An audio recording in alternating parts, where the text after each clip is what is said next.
We talked about raising money, but just business infrastructure, something else that I heard you say that was pretty insightful as far as you got to be careful with partnerships, right? And a lot of businesses have partners. You have a philosophy that's not always the best way to go about it, right? Yeah. So there's traditional advice on starting a company is find a co-founder. I give the opposite advice. I say don't find a co-founder unless you know you're ready to marry somebody. 'Cause this is a marriage. This is even more significant in your marriage. You could have this relationship for the next 30 years for the rest of your life. This is going to define the success of your business. It can also ruin your business. It could ruin your life. This is the most important decision that you're making. For me, I prefer this concept of a founding role. So, a founding CTO, a founding COO, a founding head of operations, where you've made some progress enough to recruit someone exceptional to take a founding X role. It's different than co founder.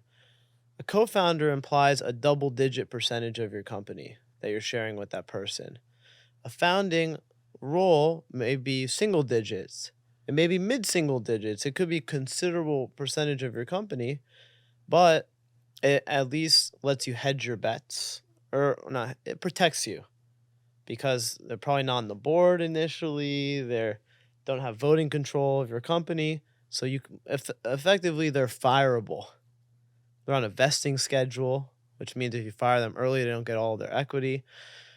And so I would highly recommend this strategy as the safest strategy. And you can always give that person more, right? Mm. If you give them 5% of your company, well, you can always raise it to 10 and then to 15 and 20. But it's very hard to strip away, take out a co founder. They have rights, they could sue you, you've given a big chunk of the company, you may have wrestled for voting control. So this is a much safer path. Yeah, could you break down, because even the vesting thing is, when I was hearing you talk about it, I'm like, that's pretty brilliant, right? Like you offer equity, low digits, maybe it's anywhere between, would you say anywhere between 1 to 5%, or would you even go higher? It entirely is dependent on the person, their experience, how much they typically get paid, their role, how exceptional they are. Yeah, but by vesting 1 to it 5 is a range that I would is recommend for a exceptional founding role. right, but they don't get the 5. It has to be worked out where if they're there for a certain amount of time, then it's earned, correct? Yeah, standard is 4 years, sometimes I do 5 years. There's a one-year cliff, meaning if they don't make it till at least a year, they don't get anything. It's typically a very bad practice to fire them on month 11. If you fire them on month 11, give them 11 months worth. You sign off the paperwork.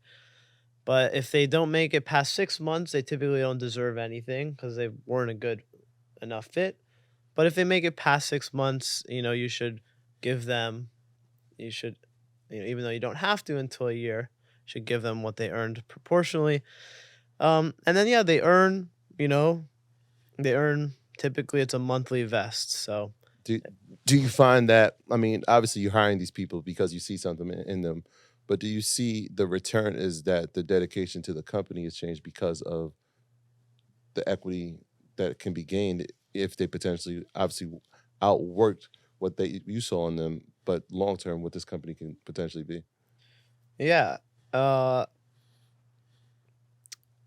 I mean I generally like to give people lower salary, higher equity, make sure they're owners in this thing with me. There's some exceptions to that rule, but you want missionaries, not mercenaries.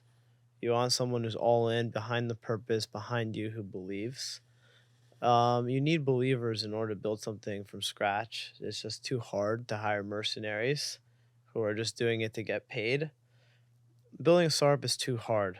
Someone who's just doing it to get paid, even if they're one of your employees, it's just they're not going to put in the work required to help make you successful. So debt equity, that's an interesting term. What does that mean? So Dead, dead dead, yeah. debt equity is equity you've mismanaged, meaning you've given it to somebody who is of no longer of value to your business. And so if you pick the wrong co-founder and they don't do anything, well, now all their equity is dead equity. Dead equity will destroy your business. The number one thing you need to be striving for is fairness across the cap table that is directly tied to value in the business.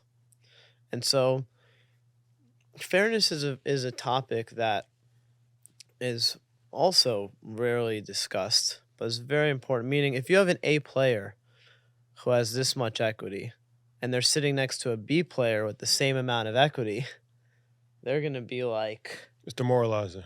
demoralizing. They're not going to work as hard.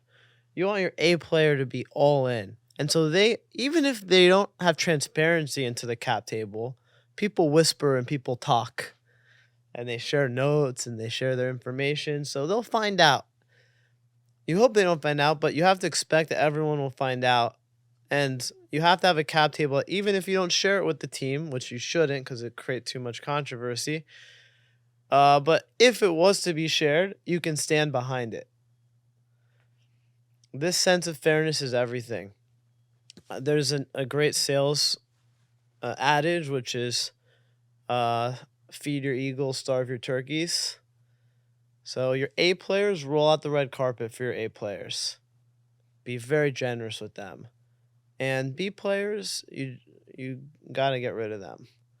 You don't have the capacity at a startup to have B players around. That's what other corporations are for. Right? That's what those jobs are for. When you're trying to build something from nothing, it is so hard. It takes such exceptional ability and effort that you're not in the charity business of job creation. You can do that later when you're thousands of people, but there's no charity seat on your team when you're trying to create something out of nothing. No, that's a fact. That's a big fact.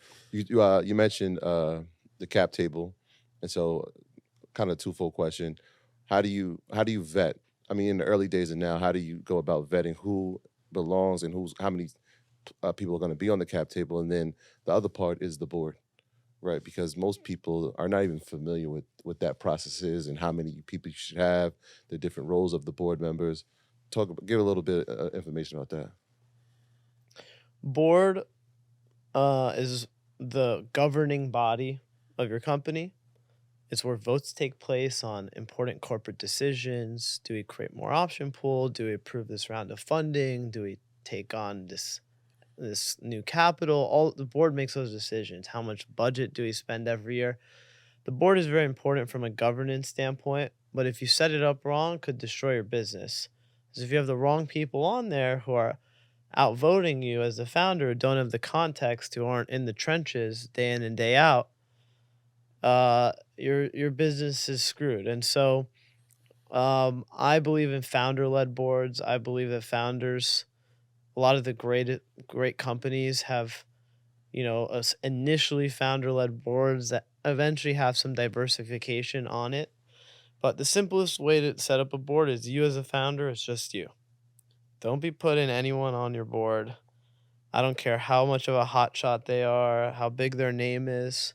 There's no quicker way to destroy your business than putting somebody with a pedigree on your board too early. Because now that person has more gravitas than you. And they have ego, typically. I'm making generalizations. Mhm. But I've seen this happen far too many times. And so you got to keep things tight in the beginning because you have a vision that is very hard for others to see. And you've got to have ball control to get this to a pretty substantial place before you start to mature.